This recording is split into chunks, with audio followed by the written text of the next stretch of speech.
बात कर रही थी तुलसी की। तो तुलसी एक तो रविवार को कभी भी उसमें जल ना दे। तुलसी छोटी रखे, अपना विस्तार वो स्वयं करती है। और तुलसी में सर्दियों में थोड़ा थोड़ा जल डाले और वीरवार के दिन उसमें थोड़ा सा दूध अवश्य डालते। और सप्ताह में एक दिन उसमें हल्दी मिला हुआ जल डालते हैं। और बुझा हुआ दीपक कभी भी तुलसी के आगे ना रखें। तुलसी के नीचे जब भी दीपक जलाएं, जैसे वो शांत हो जाए तो उस दीपक को वहां से हटा लेते। तुलसी के आजू बाजू साफ सफाई रखें, क्योंकि स्वयं भगवान शालिग्राम जी तुलसी की जड़ में विराजमान होते हैं। और जो दूध चढ़ता है वो शालिग्राम शिला को जाता है। कुछ लोग कहते हैं कि कीड़ा पड़ जाता है, वो एक अलग बात है। जिस तुलसी को बढ़ना होगा वो कितनी भी कठिनाई आ जाए वो बढ़ जाएगी। और जब उसके साथ कुछ गंदगी आ गई, या आपने नियम नहीं करा, या आपने उसकी सेवा नहीं की, तो फिर वो एक पौधे के माती ही चलती है, बढ़ती है, घटती है, सूख जाती है। अवगत करता हूं कि आप जैसी तुलसी सूख जाती है तो उसके लकड़ी को जो जड़ें होती है उसको कभी भी ना फेंकना। उसको आप छोटा छोटा कर लें और अपने घर में उसकी भभूति बना लें। थोड़ा सा उसमें सुगंधित पदार्थ डाल दें, थोड़ा सा उसमें चंदन डाल दें, केसर वाला। तो देखिए हरि चंदन बन जाता है, वो हरि नाम चंदन बन जाता है। इससे खूबसूरत चंदन किसी कोई नहीं होता। उस लकड़ी का आप सीधा तिलक कीजिए। किसी बच्चे को नजर हो जाती है तो आप उस लकड़ी से थोड़ी सी धूली दे दीजिए तो उस बच्चे की नजर उतर जाती है। तुलसी जब भी भगवान को प्रसाद दे तो उसमें तुलसी का पत्ता अवश्य डालें। यदि आप घर में भी भोजन बनाते हैं तो उसमें भी तुलसी का पत्ता अवश्य डालें, तभी भगवान को कोई भी प्रसाद लगता है। कुछ जगहों पे तुलसी नहीं भी दी जाती, उसके विषय में हम आगे चल के बताएंगे। तुलसी को तोड़े तो प्रार्थना कर लीजिए कि हे तुलसी माता, हे वृंदेश्वरी, हे हरि की प्यारी, आपके पत्तों को, आपके पुष्पों को, आपकी मंजरी को हमें श्री हरि के चरणों में चढ़ाना है, तो आप उसे तोड़ सकते हैं। संध्या काल में कभी भी तुलसी को हाथ न लगाएं, ना ही उसके वृक्ष को, पत्ते को तोड़ें। तुलसी पे तामसिक तेल की या तामसिक क्रियाओं की पूजा ना करें। तिल या गौ माता के घी का दीपक जलाएं।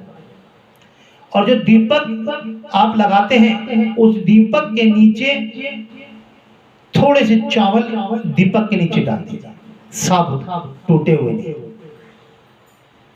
और जब तुलसी को ग्रहण करना हो तो प्रार्थना कर लीजिए, महाप्रसादम जननी सूर्य सौभाग्यम बावधुनी आदि व्याधि अंजनी त्यामा तुलसी त्वामा नमस्तुते। इस प्रकार से हे तुलसी माता, सभी को बीमारी को दूर करने वाली आप हैं, आपको मैं ग्रहण कर रहा हूं। और तुलसी को कभी चबाना नहीं चाहिए, दांतों से कभी नहीं चबाना। एक उसकी सांचिक प्रक्रिया भी हम बता देते हैं। तुलसी जब खाते हो या मुंह में रखते हो तो उसके अंदर कुछ मात्रा में कहते पारे की होती है, तो उसमें दूध उसके साथ ना ले, चबाएं। जब ऐसे तुलसी चबाते नहीं है, निगल जाए, पानी से निगल जाए। इस प्रकार से आप तुलसी को ग्रहण कर सकते हैं। और तुलसी पर बुरी चीजों का प्रभाव ना पड़े, सर्दी का, गर्मी का, तो उसके ऊपर छाया जरूर कर दें। तुलसी को उस तरीके से पाले जैसे आपकी पुत्री है। जब तुलसी विवाह आता है तो कुछ लोग तुलसी को अपनी पुत्री मान करके ही अपने घरों से विदा करते हैं। कहते कि पुत्री का ऋण तभी उतरता है जब उसका विवाह कर दिया जाता है। और जिस घर में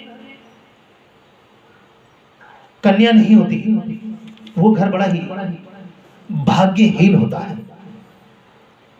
जब पुत्री पैदा होती है तो सौभाग्यवती बोलते हैं ना उसको, तो सौभाग्य लेकर के आती है। वो सौभाग्य उस परिवार के, उस माता के, उस पिता के होते हैं जो कन्या के साथ चल के आए।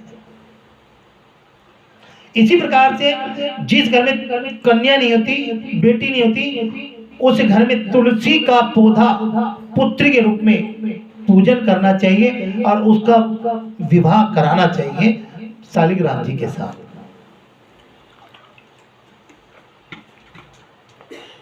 हरि बोल, हरि बोल, हरे कृष्णा। ये हमने आपको तुलसी की कुछ विशेषता बताई है। तुलसी अनेकों प्रकार की होती है, अगर जितनी भी हम आपको बताएं कम है, लेकिन फिर भी हम जो भक्त लोग हमसे पूछते हैं, कोई कहता है तुलसी, कोई कहता है बड़े पत्तों वाले को तुलसा कहते हैं। ये हमारे बनाए हुए नाम है। ऊपर से या सागर मंथन के वक्त कोई तुलसा नहीं आया था। ये कुछ लोगों की भ्रमित है बातें हैं। तुलसा हम इसलिए कहते हैं क्योंकि वो बड़े पत्तों के तो भगवान विष्णु है। भगवान विष्णु तो कभी तुलसा बने ही नहीं। हम उनको तुलसा जरूर कह सकते हैं, कह सकते हैं, अपनी मन की इच्छा है। अन्यथा तुलसी का जो रंग होता है श्यामा रंग भी होता है, श्वेत भी होती है, हल्की सी पीली भी होती है, लाल भी होती है। इसी प्रकार की कई तुलसियों के रूप होते हैं। तो उसी प्रकार से तुलसी के नाम रख दिए जाते हैं। लेकिन तुलसी वृंदा ही है और कोई नहीं है। और वृंदा की जब कथा आएगी तो आपको पता चलेगा तुलसी का महत्व कैसे बन गया है। तो आगे चल के इन कथाओं को हम विस्तार से और बताएंगे। ये कुछ विशेष बातें जो हमसे कल प्रश्न किया गया कि आप तुलसी के विषय में भी कुछ बताइए। कुछ आंवला के विषय में हमने कल बताया था, और कौन कौन से दिन पे क्या क्या चीज खानी चाहिए कुछ व्रती हमसे पूछा था। तो आज हम आपको अवगत कर रहे हैं इन सभी बातों से। और बड़ा ही अच्छा हमें लगता है जब कुछ लोग फोन करके हमसे बात करते हैं कि आपने कथा में आज ये बात बताई है, और कथा करके जब हम समाप्त करते हैं तो उनकी सारी बातों को हम सुनते हैं, पढ़ते हैं, तो फिर उसी के आधार पर उनका जवाब भी देते हैं।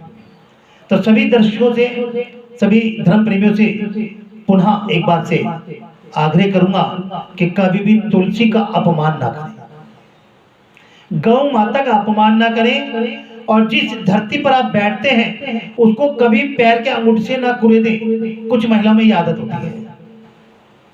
ये बहुत चुनिंदा बातें हम आपको बताते हैं। अक्सर हमसे पूछते हैं कि बड़ी बहुत सारी कथाएं सुनते हैं, कोई हमें इतनी बारीकी से समझाता नहीं, ना कोई बताता। ये अपने अपने स्वभाव और तरीके की बात होती है। लेकिन कथाओं का असली मतलब ये होता है जब तक कथा को हम समझा ना दें, उसके विषय में अच्छी जानकारी ना दें। यदि कोई गलती हो जाती है उसके लिए हम क्षमा भी मांग लेते हैं। क्षमा मांगने वाला व्यक्ति छोटा नहीं होता कभी, वो तो ईश्वर देखता है। यदि आपने क्षमा मांग ली तो समझिए ईश्वर प्रसन्न हो गया है। इसी के साथ अपनी वाणी को विराम कराता हूँ। कोई गलती हो तो क्षमा कर दीजिएगा। बोलो राधे राधे, हरे कृष्णा। बोलो तुलसी माता की जय, बोलो शालिग्राम भगवान की जय। जय जय श्री राधे, जय जय श्री राधे। हरि बोल, हरि बोल, हरि बोल, हरि मिलेंगे।